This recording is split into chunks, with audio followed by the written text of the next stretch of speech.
Well, hey, good morning, everyone. Welcome back to our devotion. Now, I know I'm coming in an hour late, and I noticed that we had such a busy morning. My wife is doing her first aid course, and so I had to drop her off and then the kids.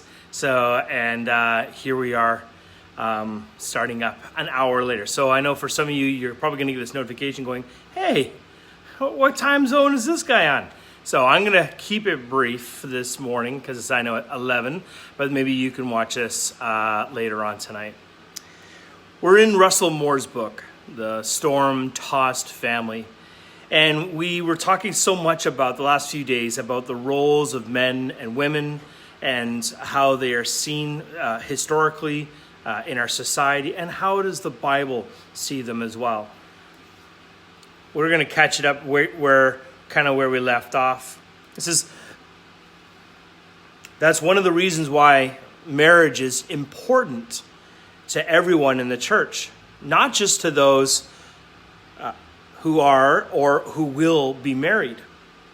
You would not refuse to read a Bible verse banner on the wall of your church just because it wasn't addressed by you, by the name to you. Marriage is a picture to the whole church of what it means to see Jesus and his people joined by the cross. Not everyone will be a mother or a father, but everyone will be called to model mothering and fathering within the community of the kingdom. Not everyone is called to marriage, but everyone is called to the gospel.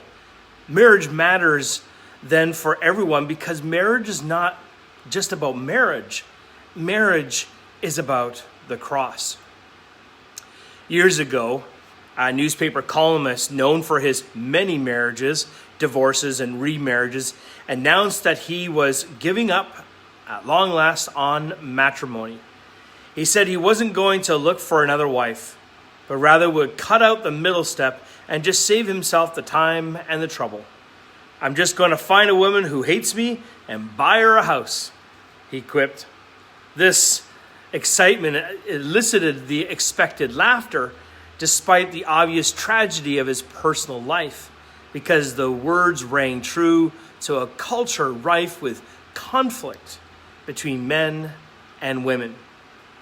The seeming universality of these tensions is seen in their most innocuous forms in jokes, present in almost every culture, about women who are late for everything, or men who can't clean up after themselves, or whatever the stereotype of the moment is.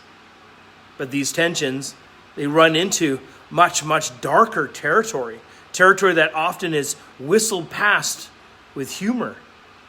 The divorce culture is one obvious example of men and women in conflict, as marriages are ripped asunder and the custody of children fought over in the law courts in virtually every city, town, or village on the planet. Even beyond this, though many of the mores of the sexual revolution meant to liberate us are really thinly veiled self-protecting mechanisms for men and women who, at best, don't trust one another, and at worst, want to exploit one another. Far from merging into some sort of unisex utopia, men and women often find it near impossible to give themselves fully to each other, and as sex distinctions are said to be meaningless. Sex distinctions become all-consuming badges of identity.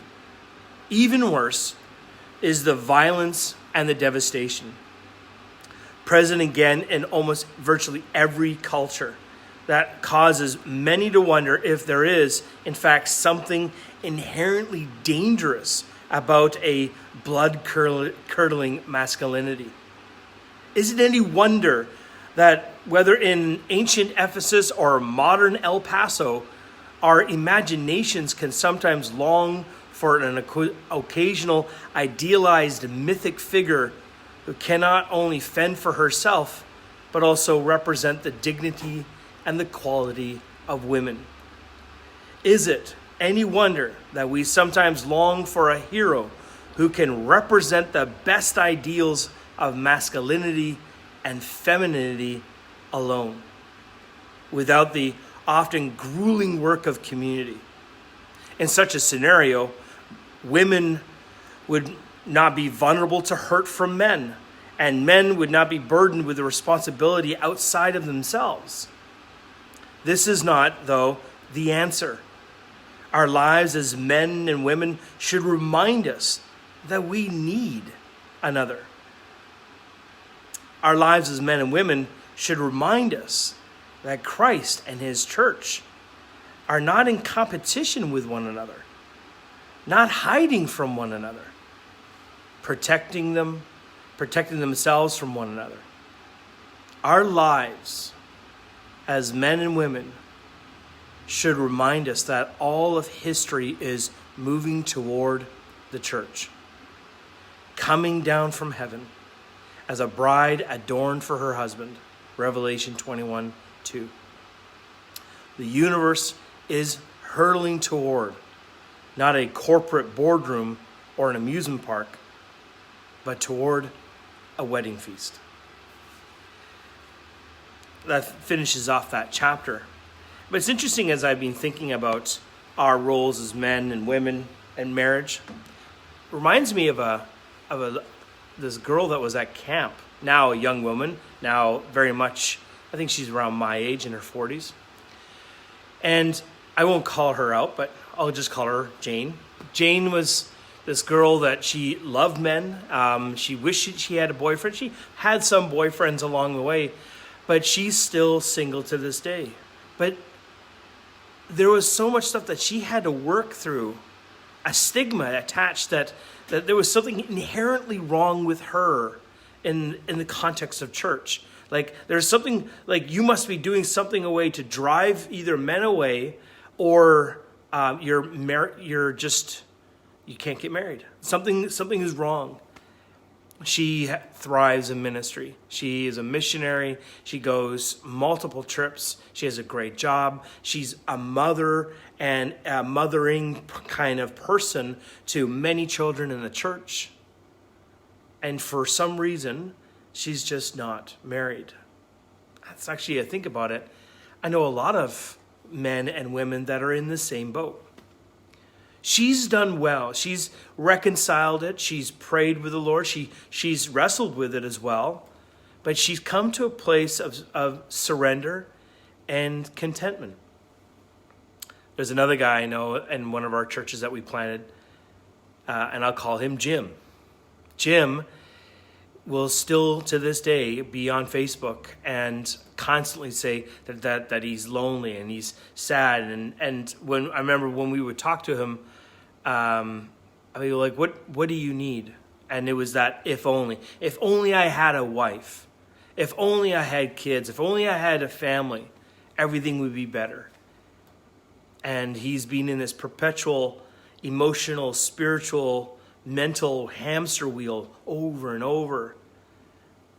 And he still hasn't been able to come to, like what Jane did, an understanding of just surrendering that ideal of I'm supposed to be married at this point in my life.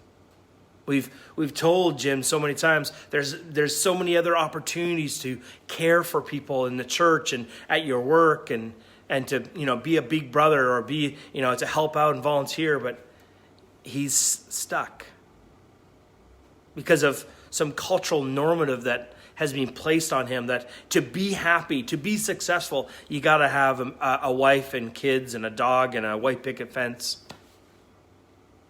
And he's, on Facebook, oh, I'm so depressed. I just need a wife. I just need a wife. I need someone to be with. If only. Versus like what we were talking in our last book, Max Lucado challenges us to look at the already have. I already have these things. Jane had made that shift, that tipping point, that movement of I already have this in Christ. I have this in the church. I have this with my family, my friends, my community. And if God would so open up opportunities for me to get married, then I will trust him. And it goes back to that other chapter Russell Moore talks about, is who's on the altar? Is Jesus really the center of your life? And would you lay your marriage or your singleness at the foot of the cross? Well, God bless you guys as you continue your day. I know it's coming up to 11:15. You're already thinking, man, I got to eat lunch. So, but be blessed. And we come into the Queen's birthday weekend.